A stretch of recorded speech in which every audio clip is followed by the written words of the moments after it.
Shri Gayatri tours and travels Chardham యాత్ర complete travel plan. Tamil Nadu CM Vijay కీలక నిర్ణయం తీసుకున్నారు. ప్రభుత్వం దేవాలయ నిధుల వినియోగంపై కీలక చర్యలు చేపట్టారు. దేవాలయ నిధులతో చేపట్టాలని భావించినటువంటి 245 కోట్ల రూపాయల విలువైన ప్రాజెక్టులను రద్దు చేశారు విజయ్.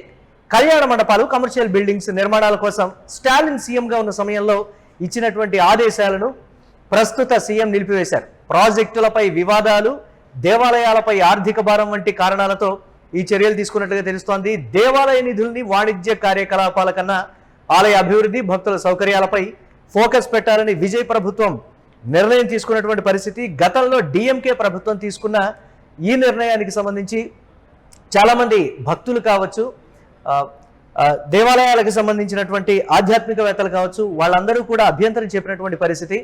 దేవాలయాల అభివృద్ధి మీద ఆ నిధుల్ని ఖర్చు పెడితే ఇంకా చాలా బాగుంటుంది అనేటువంటి మాట. ఇప్పటికే తమిళనాడులో ఉన్నటువంటి కొన్ని దేవాలయాల విషయంలో, పర్టికులర్గా పేరు మోసినటువంటి దేవాలయాలకి రావాల్సినంత పేరు రాలేదు. అలాగే అక్కడ సౌకర్యాలు కూడా మెరుగ్గా లేదు. ఇతర రాష్ట్రాల నుంచి కాదు, దేశ విదేశాల నుంచి కూడా వచ్చి సందర్శించేటువంటి దేవాలయాలు తమిళనాడులో ఉన్నాయి. వాటి మీద అభివృద్ధికి సంబంధించి మనం ఫోకస్ పెడితే ఇంకా చాలా బాగుంటుంది అనేటువంటి మాట. ఒకవేళ ప్రభుత్వ అంటే దేవాలయాల మీద వచ్చినటువంటి నిధులతో ఖర్చు పెట్టి చేపట్టాల్సినటువంటి 42 ప్రాజెక్టులు ఏవైతే ఉన్నాయో దానికి సంబంధించి ఒకవేళ వీలుంటే, వివాదాలు లేనటువంటి ప్రభుత్వమే చేపట్టడానికి కూడా ఒక నిర్ణయం త్వరలో విజయ్ సర్కార్ తీసుకోబోతోంది అనేటువంటి మాట.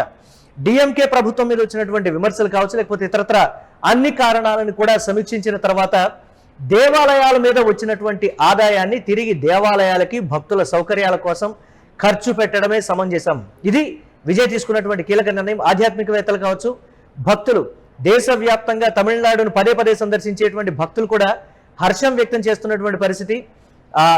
ఇంకా అభివృద్ధి చేస్తే చాలా బాగుంటుంది అనేటువంటి మాట. భక్తుల సౌకర్యాలకి ఏం ఖర్చు పెట్టారు, దీనికి సంబంధించి ఎన్నికల సమయంలో కూడా వచ్చినటువంటి విమర్శలు. ఇది కూడా తమిళనాడు మాజీ సీఎం స్టాలిన్ ఓటమికి గల కారణాల్లో దీన్ని కూడా చేర్చినటువంటి పరిస్థితి ఉంది. ఆ స్థాయిలో భక్తుల నుంచి గతంలో విమర్శలు రావడం కావచ్చు, లేకపోతే ఇతరత్ర పరిణామాలన్నీ బేరీజు వేసుకున్న తర్వాత విజయ్ బాగా ఆలోచించి క్యాబినెట్లో చర్చించిన తర్వాత తీసుకున్నటువంటి నిర్ణయం. ఏకపక్షంగా మాత్రం ఈ నిర్ణయం తీసుకోలేదనేదే చెప్తున్నారు. విజయ్ ప్రతిదీ కూడా క్యాబినెట్లో మాట్లాడిన తర్వాత, సహచర మంత్రులతో అందరితో మాట్లాడిన తర్వాత తీసుకున్నటువంటి ప్రతి నిర్ణయంగా చెప్తున్నాను తప్ప ఎక్కడ సొంతంగా తీసుకునేటువంటి నిర్ణయం కాదు అనేది అయితే చెప్తూ ఉన్నారు. ఈ నేపథ్యంలో Hindu religion and charitable endowment శాఖ పరిధిలోని దేవాలయ నిధులతో చేపట్టాలని భావించినటువంటి 245.85 కోట్ల విలువైన 46 ప్రాజెక్టులకు ఇచ్చినటువంటి పరిపాలన అనుమతుల్ని రద్దు చేసింది విజయ్ సర్కార్. ఈ నిర్ణయం ద్వారా రాష్ట్ర వ్యాప్తంగా 29 కళ్యాణ మండపాలు, అలాగే 115 కోట్లతో, అలాగే 17 కమర్షియల్ సముదాయాలను 130 కోట్లతో నిర్మించాలనేటువంటి ప్లాన్ ఉంది. ఇప్పుడు అది నిలిచిపోయింది. మరి వాటి పరిస్థితి ఏంటి? ఇప్పుడు తలెత్తుతున్నటువంటి ప్రశ్న. దానికి సంబంధించి కూడా విజయ్ సర్కార్ ఒక నిర్ణయం తీసుకునేటువంటి పరిస్థితి అయితే ఉంది. ఏదైనప్పటికీ కూడా అంటే ఈ కొన్ని ప్రాజెక్టుల్లో న్యాయపరమైనటువంటి వివాదాల్లో చిక్కుకోవడం, దేవాలయాలపై ఆర్థిక భారం పెరగడం వంటి అంశాలను కూడా పరిగణలోకి తీసుకున్న తర్వాత తీసుకున్నటువంటి సంచలన నిర్ణయం ఇది. దేవాలయ నిధుల్ని వాణిజ్య కార్యకలాపాల కన్నా ఆలయ అభివృద్ధి, భక్తుల సంక్షేమం, వారసత్వ పరిరక్షణ వంటి కార్యక్రమాలకు వినియోగించాలని ప్రభుత్వం భావిస్తున్నట్లుగా కూడా తెలిపారు. దేవాలయ నిధులతో భక్తులకు, దేవాలయాలకు ప్రయోజనం చేకూరేటువంటి కొత్త పథకాలు ప్రారంభించాలి. తమిళనాడులో వారసత్వ సంపదగా వస్తున్నటువంటి దేవాలయాల సంబంధించి ప్రపంచవ్యాప్తంగా చాలా గుర్తింపు ఉన్నటువంటి పరిస్థితి. అలాగే భారతదేశ ప్రభుత్వం కూడా దీనికి సంబంధించి తమిళనాట అద్భుతమైనటువంటి దేవాలయాలు ఉన్నాయి.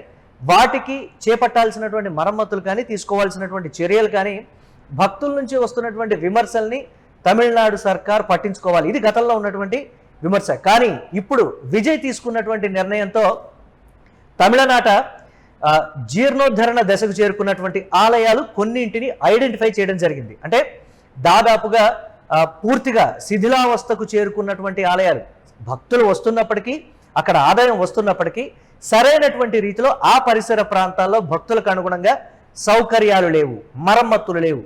ఇప్పుడు ఆలయాలకు వచ్చినటువంటి డబ్బు తిరిగి అదే ఆలయానికి ఖర్చు పెట్టేటువంటి పరిస్థితి ఏర్పడడంతో తమిళనాట కొన్ని వందల దేవాలయాల రూపురేఖలు కంప్లీట్గా మారిపోనున్నాయి. దేవాదాయ శాఖ కూడా క్లియర్ కట్ ఆదేశాలు అయితే ఇచ్చినటువంటి పరిస్థితి ఉంది. రాబోయే 6 నెలల్ని ప్రతిష్టాత్మకంగా తీసుకుంది విజయ్ సర్కార్.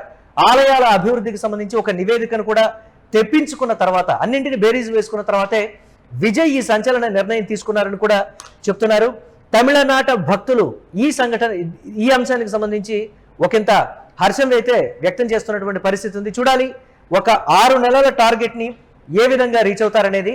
వారసత్వ సంపదగా వస్తున్నటువంటి ఆలయాలని కాపాడుకోకపోతే రాబోయే తరానికి సంబంధించి విమర్శలు అయితే వచ్చేటువంటి పరిస్థితి. ఇప్పటికే ఆలయాల విషయంలో గత ప్రభుత్వం వహించినటువంటి విధానాల పట్ల వచ్చిన విమర్శలు కావచ్చు, ప్రభుత్వాలు కూలిపోవడానికి ఇది కూడా ఒక కారణం అనేటువంటిది గ్రహించారు అనంటే ఏ స్థాయిలో ప్రతిష్టాత్మకంగా విజయ్ ఈ నిర్ణయం తీసుకున్నారనేది కూడా తెలుస్తోంది.